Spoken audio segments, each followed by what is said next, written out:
and Security meeting. Julie, I call the meeting to order. For general business, has the meeting been properly posted? Yes, it has. Okay.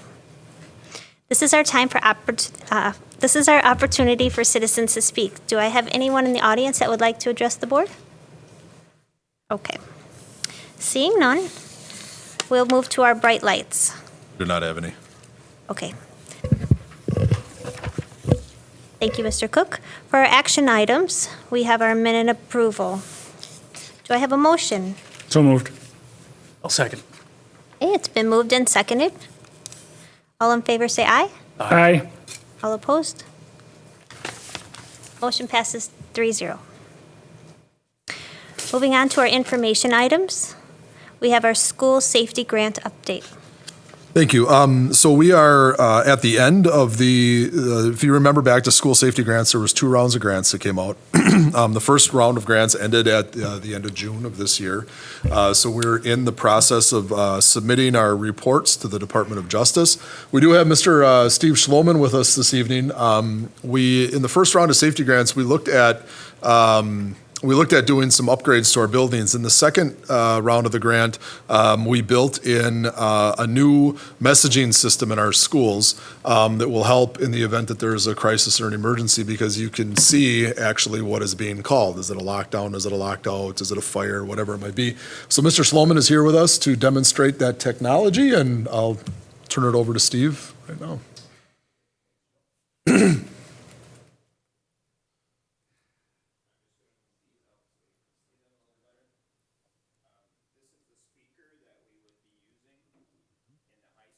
Installed in all 3 high schools now. Those are the hallway speakers. This is the room speaker, so it's just a single-sided speaker. The hallway speaker hangs on the wall, it's dual-sided. Also, I have a door controller here that we use for the door access system. And I'll kind of demonstrate how our system is tying all this together. Previously, we would have had multiple people involved in a crisis lockdown situation. We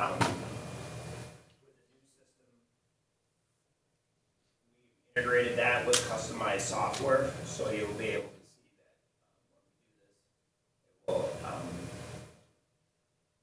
that when we do this, it will integrate all of these speakers, clocks or displays, and the door reader together.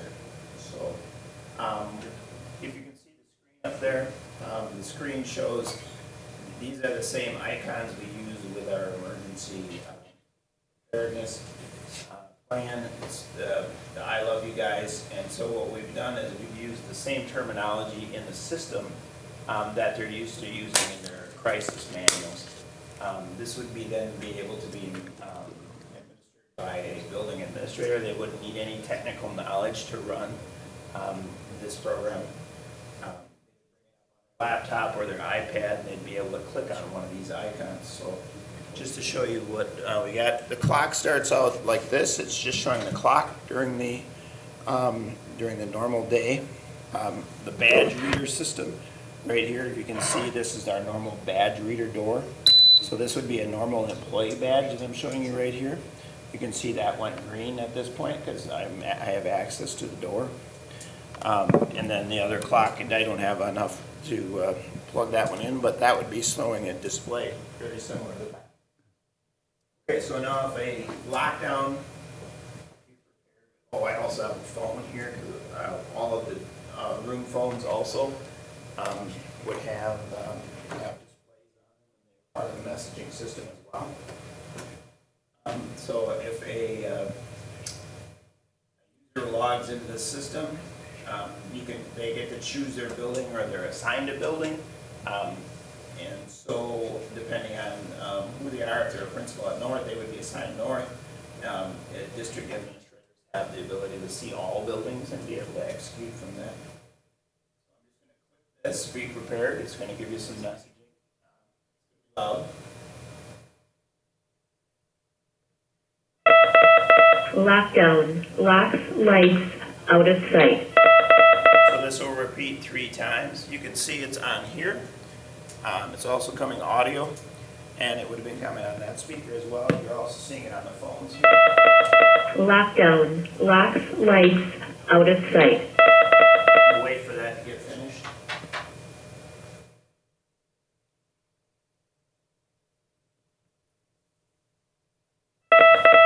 Lockdown. Locks, lights, out of sight. And now you can see up on the screen, the status that we're in right now is we're in lockdown. If you can see that little red bar underneath the lock icon there, that is indicating that we're in lockdown, and it shows my username because I was the actual person that executed the lockdown, and at the time it was locked down. Card readers, now we'll look at our regular employee badge. You can see it'll click red, green, meaning it's denied, basically, that they've been locked out of the building. So there's only a set of administrative cards that have the access. Those are law enforcement cards or high-level administrators. So we'll wait for that to go time out here, and then I'll try my badge. And you can see my badge is going to go green. So basically, a certain level of badges have access to the building. But this solves our problem we've had in the past, where district staff have not been aware that there's a lockdown situation, and they've walked up to the building and badged in. Or if someone, a gunman might take somebody and take their badge and try and get in as well. So this helps alleviate that situation. Now, all of those functions, if you look up there, listed underneath the lockdown icon. Those are the things that it's doing automatically for you. It's locking your doors, it's disabling your schedules. So we have doors that are on timers sometimes, like bus arrival, the doors are unlocked. Or during recess, sometimes we'll have a time door that gets open so that they can come in and out to the recess. So this sequence will disable those, so it'll immediately lock the doors. And it'll disable the timers so that if in the future, one of those timers would go off and open the door, it wouldn't do that. And then it puts the readers in this what's called executive mode, which is what these cards are doing. And then it also sends a message. I can pop over to my email. Any of the building staff would have gotten a message in their email. So if they happen to be out of the building traveling or out, they would also receive this message. We'll just play this. And it's the same message that they would have gotten. I don't think my audio is working on the thing here, but it's the exact same recorded message. Most of you as parents have probably gotten these.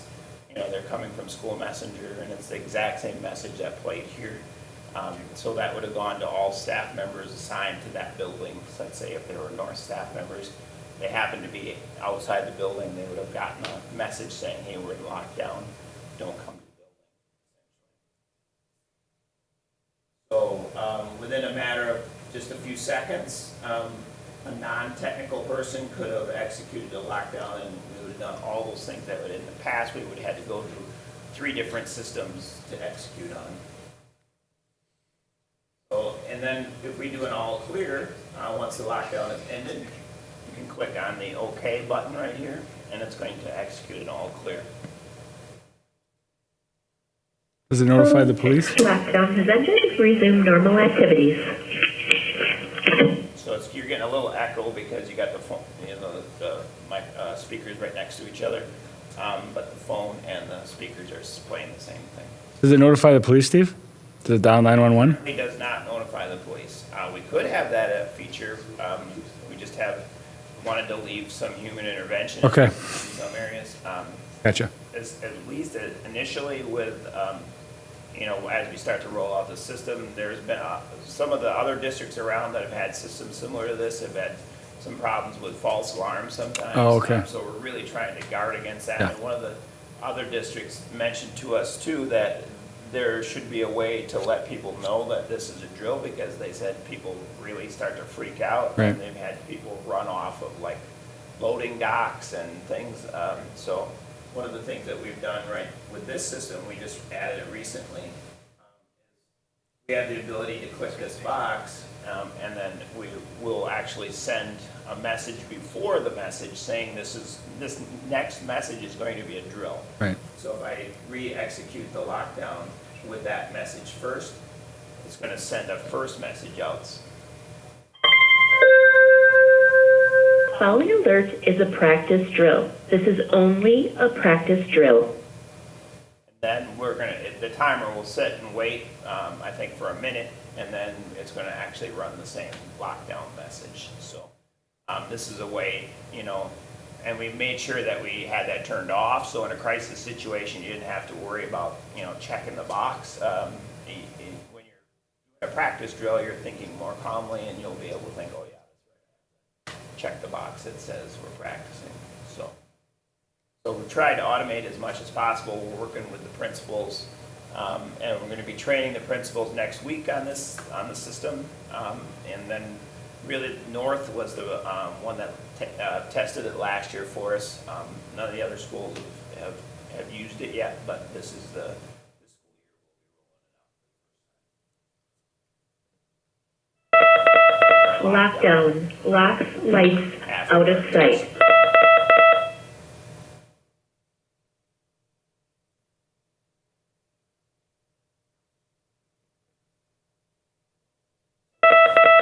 Lockdown. Locks, lights, out of sight.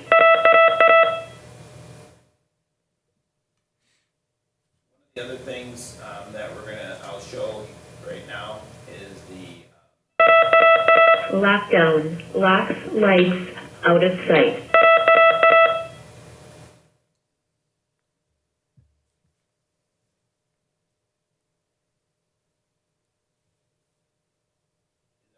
monitoring system.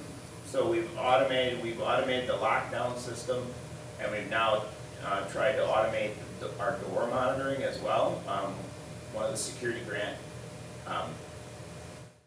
aspects was that we're now monitoring and censoring all the doors.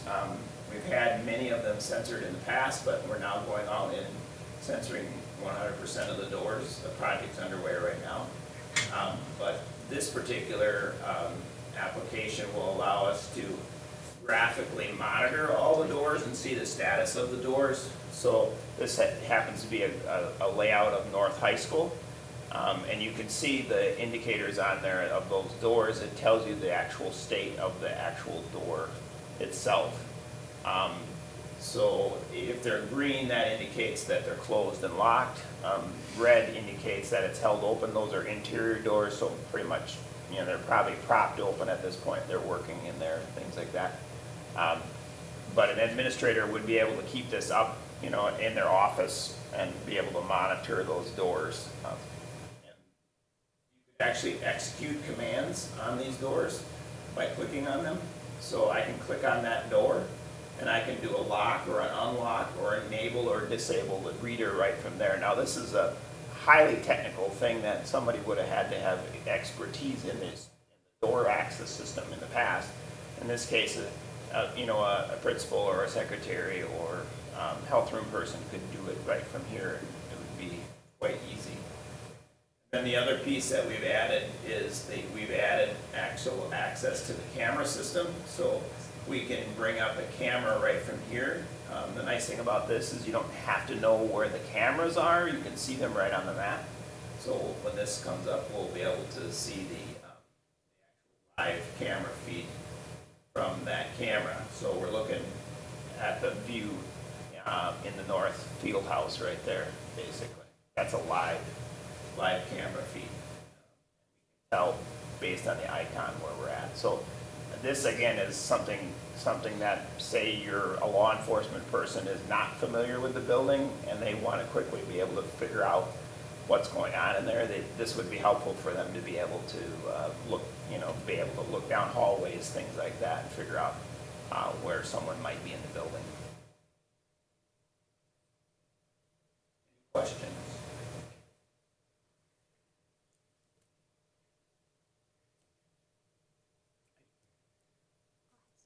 Sorry, thank you. A couple quick questions. It's impressive.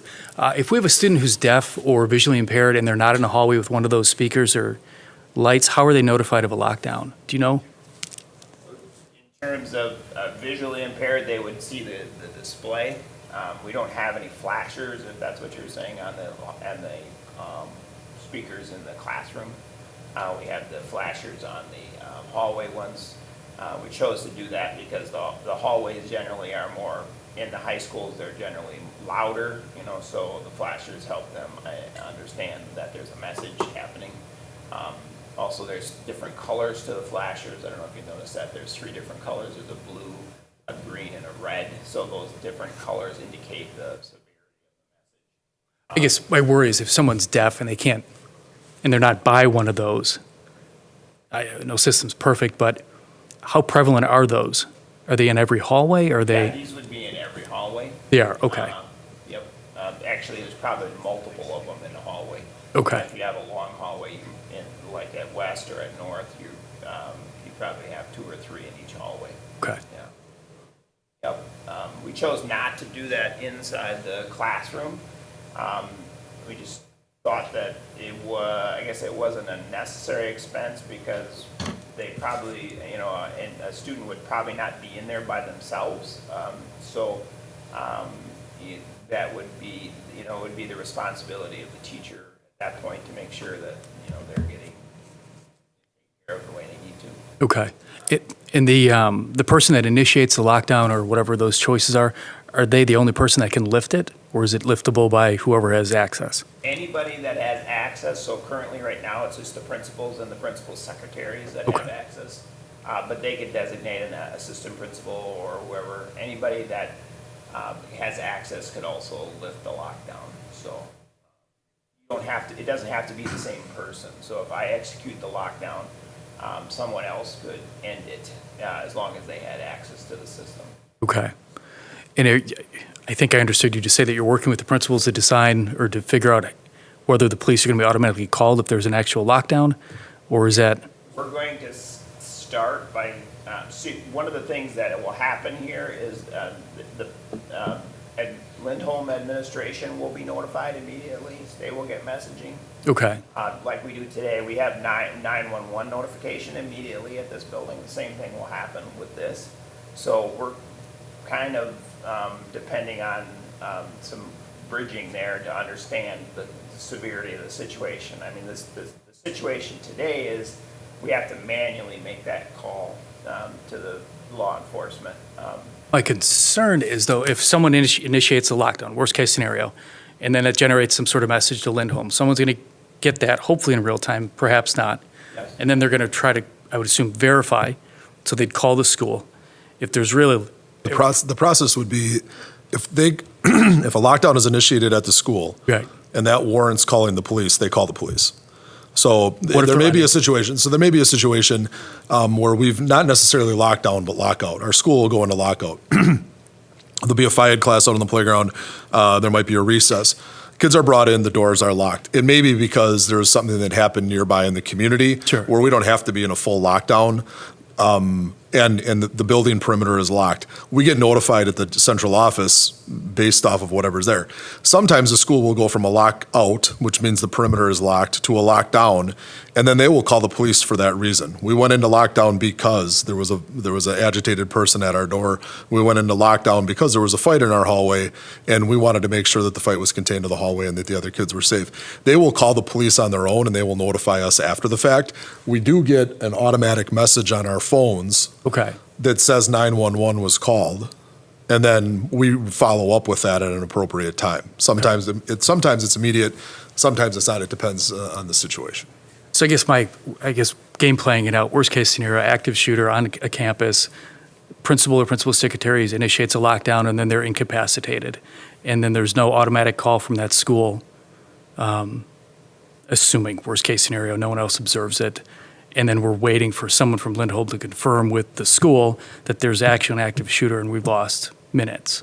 Lindholm doesn't confirm a 911 call. They will call 911 if there's a situation. We don't grant permission for that. Okay. We just get notified that it is happening. So what if no one calls? If there's people, I'm putting this out of left field, but if at the school there's an incident, they're unable to call, and then they but they can click the lockdown on the computer program. That'll generate a message to Lindholm, right? Yes. Okay. Then Lindholm, if for whatever reason, if they can't confirm yes or no, there's an active shooter, do they automatically call, or are they waiting for confirmation, or is there some time lapse there? There is always going to be a time lapse. Okay. So I guess what I would take you through. So what you're observing right now is one layer of what we've done in the last several years. Right. So 5 years ago in Waukesha, the doors of the buildings were left open and you Right. could walk right into any of our schools. So 5 years ago, we put the expectation in that our buildings are locked, and we put in the crisis response plan that you see there. It was paper and it was trained. We drilled it with our staff. We drilled it with our students. We sent messaging home. We got that set and in place. Right. As time went forward with the safety grants, then we've secured the perimeters of our buildings with the locking system that Steve demonstrated, plus the security film on the perimeter doors of our buildings. Right. We are now in the construction phase of actually creating the secure entranceways into the school where you can't just get buzzed into the building and walk into the office. So yes, what you're saying is if there was an active shooter situation, could there be a delay? There could be a delay if somebody came in and incapacitated somebody in the office. A few years back at Lowell, we did have somebody get into the office. They walked into there, they buzzed into the school, they went into the office and they attacked the secretary. The principal was involved. The health room person called 911 and the police responded right away. Okay. So we have had that situation where somebody could be incapacitated or dealing with somebody, but we do have 2 or 3 people in the office where 911 could be called if that is appropriate in those situations. Okay. The idea of getting this started, which what Steve is talking about tonight, is to get it up and running and functional in the school. At the high schools, we do have our SROs. We've had conversations around SROs. They are giving us feedback on our crisis response to make sure that we are, if there, any delay is minimized as much as we possibly can. North has been an excellent location for us. The SRO there has been heavily involved, providing suggestions to what the message sounds like, to what the message is read, to making sure that it's visible in the hallways and in classrooms. We've run a number of drills. I think there was an email saying, drills have been canceled or whatever. I think Mrs. Reinacek got one of those emails from a concerned person. The reality is North was a test site for us for a year where we were running messages. We were installing this first. So we are pretty far down the road. If it makes sense for us to message the police, we will do that in a moment's notice.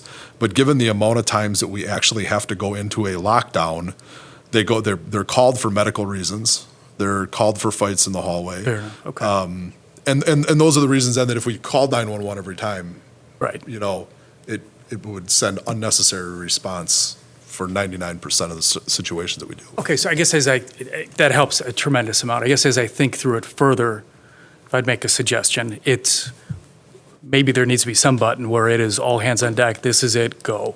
Because if there's different levels of lockdowns, which certainly makes sense, maybe there needs to be one that says everybody's coming. We certainly have the ability within a couple of clicks of the software to put the 911 center on the calling pattern. That's easy to do.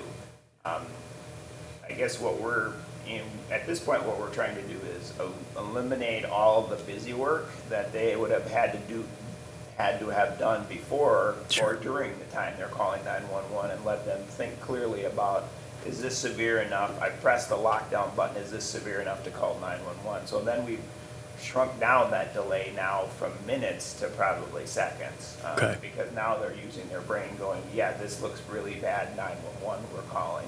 Okay. Yeah, Okay. So, It's a great system. I like it. yeah.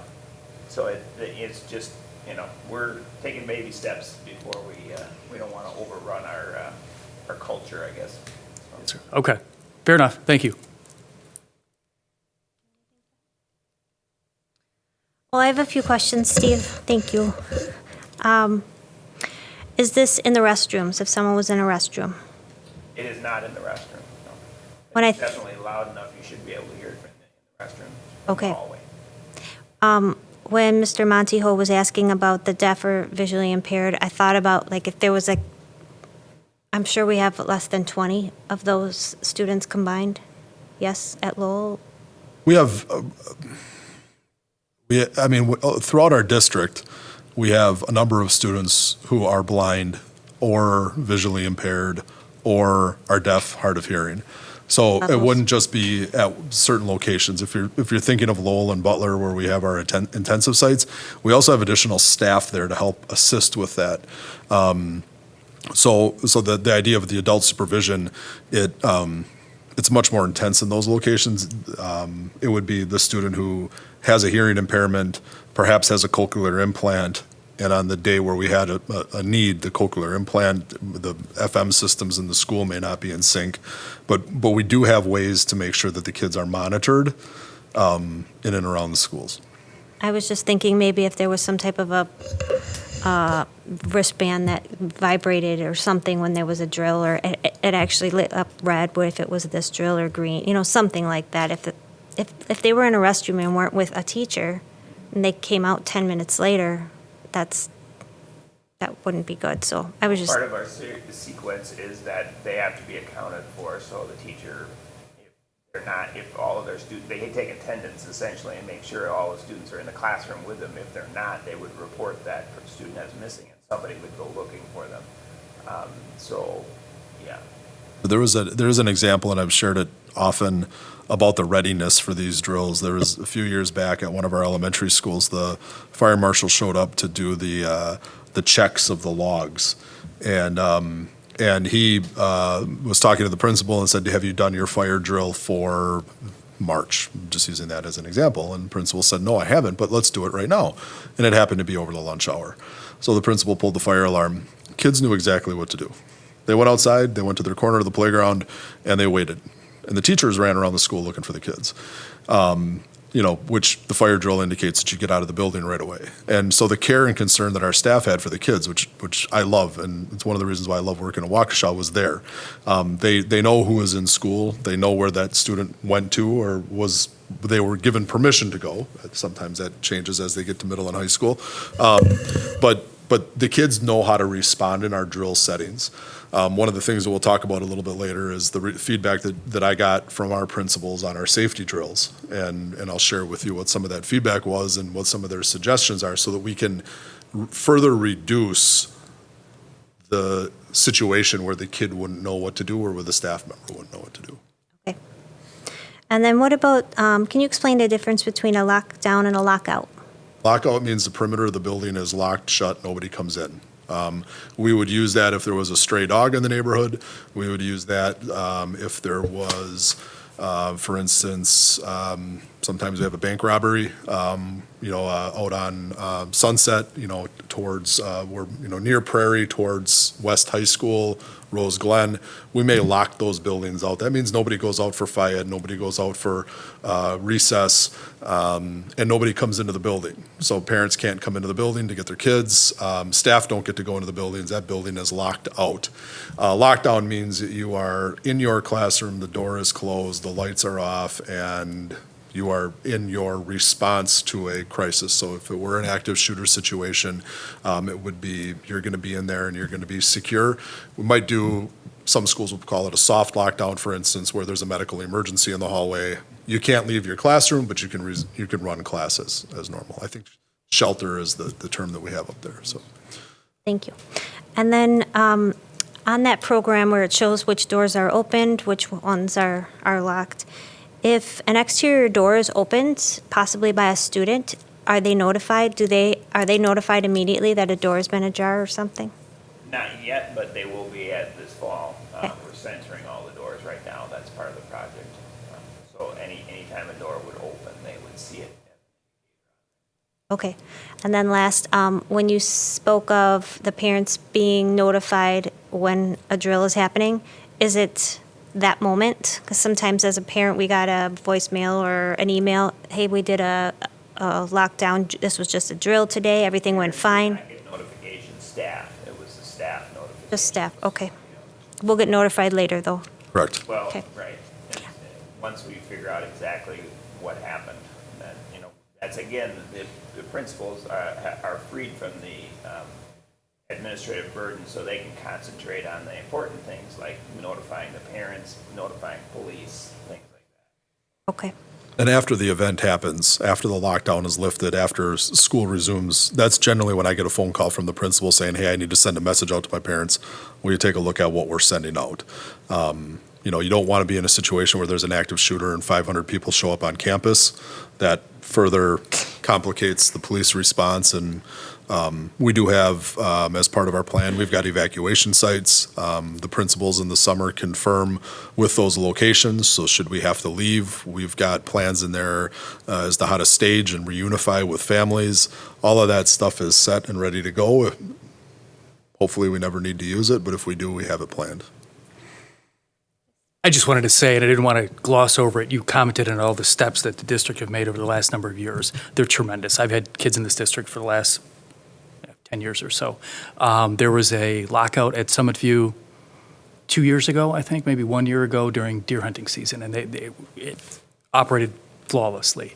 I've had notifications from Mr. Sadowski at Butler, detailed information, and I think his secretary too, after there's lockdown drills. So those are much appreciated. As a parent and as someone on the board, it seems to be working very well. Thank you. So I'm not trying to just pick, I'm just. No, I you know, understand. just- But been great. given the scope of it, it's hard to explain in isolation all of the work that we're doing. We'll Right, get a little bit frankly. more of that in the next item. Right, so, good work. One question. When we segment the buildings, because we talked about that. Yep. This system is going to be able to handle that? We'll be able to close whatever doors we want at. Explain to me segment, what do you So for instance, we divide the building up into segments where you have doors that can be closed to lock that part of the. So interior doors? Yes. Yes. So in case we want to trap a active shooter in one part of the building, and not, and just get them there and keep them there. This system can do that. We could. Yeah, typically what they would do in that case, they would have doors that were locked with magnetic hold opens. Okay. And then once they would, similar to a fire door situation Yep. where once the alarm is triggered, it would release the magnetic holds and the doors would close Okay. and lock. So all doors at once, or will we have the ability to? So 'cause in we talked areas, about that. correct, in areas where we have doors. Yeah. I'll think now to the middle school projects that we have going on Right. right now with the referendum. Yep. We are looking at that level of segmentation Yeah. at the middle schools within the scope of this work. Makes good sense for us to do it at our high schools where we do have doorways in the hallways where we Right. can put them on hold opens, we can flip Yeah. the switch and send them down. There are some schools where we can't do that based off of what the fire rules are. You have to be able to get through the door in the event that there's a fire. Yeah. Part of the work that we're doing around the safety, though, is looking at what are our fire alarm systems Right. and getting to a system where you don't have to have the pull stations around the building so that you can clearly, if you are having a fire, you know that it is a fire, that it's not a false alarm and something might happen. So we are looking at that. We're going down that road. We actually just met on it last week for the middle school projects, and we're investigating it for the high schools. Thank you. Comments? Thank you so much, Mr. Schloman. Thank you. Good demonstration.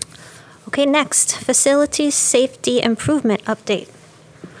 Yeah, so as you guys have been getting your updates from the business office, from the facilities, from Terry Schuster and the Freeman, just want to make sure everybody knows that we are well on our way on the secure entrance projects at the elementary level. If you were to go to Meadowbrook, Rose Glen, Bethesda, those schools are heavy under construction right now, where we're moving the front office from the middle of the building to the front. That secure entrance sequence then will be in place where you get buzzed into the office, you check in, then you get buzzed into the school.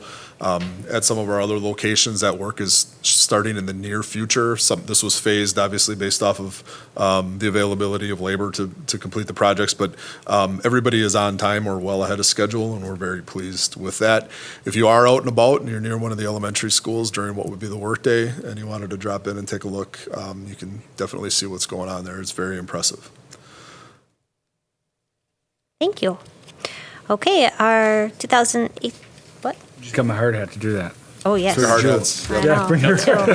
If you don't have any, Darren does have extras in Yeah. his office. Should you? Our annual health nursing services report.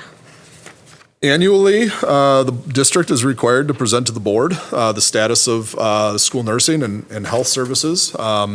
We have elected to go through the Safety and Security Committee to present that information. The nurses used to go to the old safety committee that the district had to present.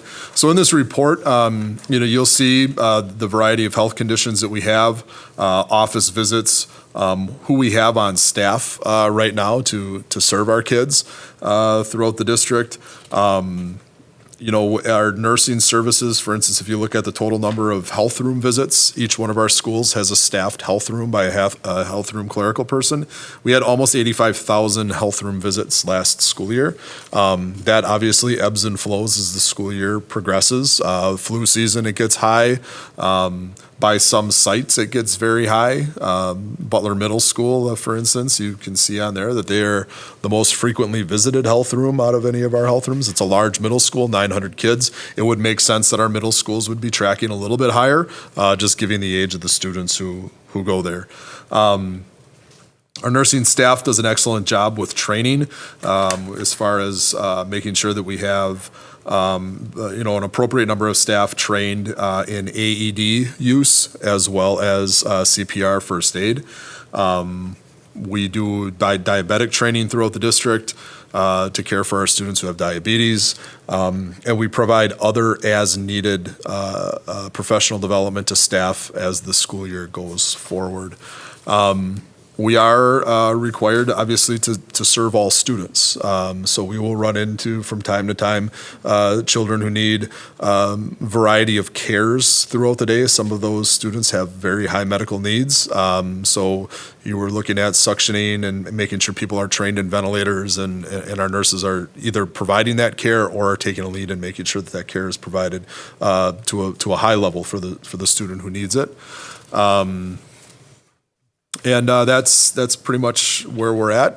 If you remember back about 2 years, we made the decision as a district to stock all of our school at building locations with I'm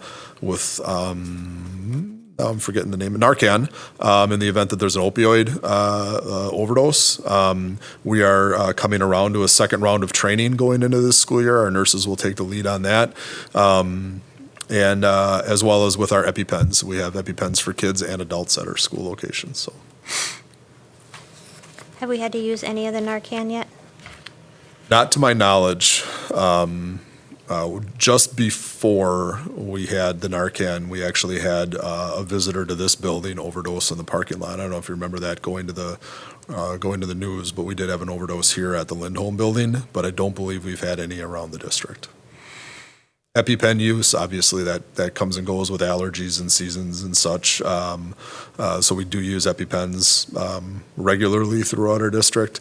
But we do have everything on hand that we would need in a rescue type situation with the AEDs, the EpiPens, and the Narcan now. I know that the medicine in the EpiPen is very expensive. Yep. If we should have to use ours instead of the child using theirs, or if they don't have any, or however that works, are they charged for that? Nope, the family is never charged.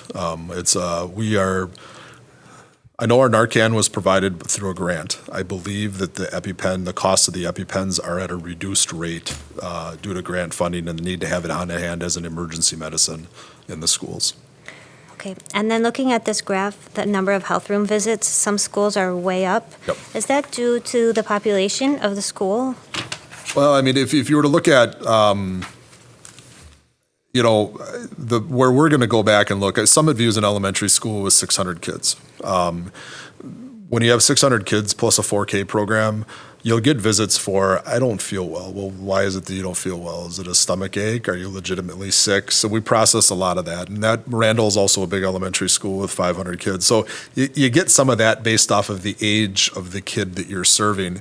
Butler Middle School, like I mentioned before, is a large middle school. It's got 900 plus students. And so when you think of the middle school population, you get everything from legitimate illness to classroom avoidance to, they've hit that period of life where their bodies are changing and things start to happen. So, I mean, you get a wide array of visits at the middle school, plus you get active physical education classes and minor injuries and such. So you'll get a lot of health room visits at our middle school locations as well. Sometimes it does impact, schools that have higher poverty, oftentimes have higher rates of health room visits because kids aren't coming to school fed in the morning, and so they don't feel well in the morning. You get more morning visits than you do afternoon visits because the lunch break has been in there and they've had a full lunch. So there are a number of variables there. You look at our high school visits, 4,000 visits at Southwest. North was at about what looks like 3,000 visits. So, you get the high school population, you get a more independent kid that has figured their body out. They're just not going to be in the health room as much. So. Questions? Okay. All right, then our District Emergency Operations and Crisis Response Plan annual feedback. So annually, 5 years ago, when I got to the district, I was asked to develop this plan. We used the Safety and Security Committee, or the Safety Committee at the time, as a feedback group. We worked with law enforcement, the Sheriff's Department, the Fire Department, the Waukesha Police Department to come up with what you guys would see in our district crisis response protocols. From that, then, we committed annually to reviewing it. The state statute requires you to review it formally every 3 years or every 5 years. I forget what exactly it is. We just committed to reviewing it annually. We wanted to, look at, sometimes it's an in-depth review. Last year, we had a full committee of police, sheriff representatives, fire representatives, school administrators, student services staff to take a look at what we were doing. We came up with some recommendations and implemented those recommendations last year.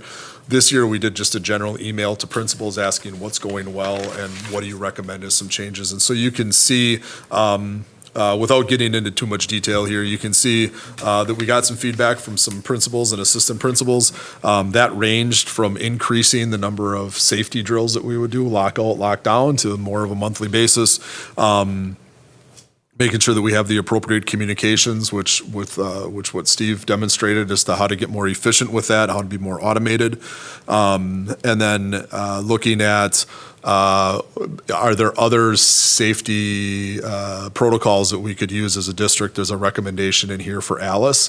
For some of these recommendations, we'll implement those going into next school year. Otherwise, for others, we're going to bring a committee of people together. The idea of going to monthly safety drills, I believe, would be an excellent idea, but we get some pushback on, we have to do a monthly fire drill. Are we going to do monthly safety drills? Are we creating unnecessary fear with students? Is this in the best interest of the students' mental health? If you've seen it in the news, we've had those questions come in to our district. And so for some of these suggestions, we would want to get some people together and talk about what it is that we're doing. Every year, September has been School Safety Month in Waukesha, going back the last few. If you remember back to TMJ4's reporting on our fire drills. So we commit in September weekly to doing one of our drills, sending communication to parents and explaining and teaching to the students what it is that we're doing, why we're doing it, what to expect, so that we have those practices in place early on in the school year. So providing it to you as an update, as our check-in with the safety committee, and I'm here to answer any questions on what we're doing right now. Does anybody? I don't either. Thank you, Joe. Thank you. Moving on to discussion items. We have none. And other business. Do I have any recommendations for future committee meetings? I had a chance to meet with Mr. Como before, I think it was a couple weeks ago, and we just talked about ideas. So I think some things will be coming. So if you have any ideas, let us know. The one thing that I'd add to that is in November, I think November is when our next scheduled meeting, October is our next scheduled meeting. We're going to ask that our representatives from our insurance company come in and give you an overview last year of where we were at with student and staff accidents, to talk about how we as a district compare to other school systems and then other industries, to make sure that we're at an appropriate level of usage. Is there anything that we need to do with training? Once we get to that point then and have that conversation, we will talk to you as a committee about what we do when we start to see staff injuries on the rise, student injuries on the rise, and things like that. So you can anticipate that coming in October. Yeah, I remember when we were told Gaga Ball was not allowed. It got turned down, and it still bothers me. I'm like, why? And he said, insurance. So, We do, not that we can get into too many details, but our insurance company is a good partner for us.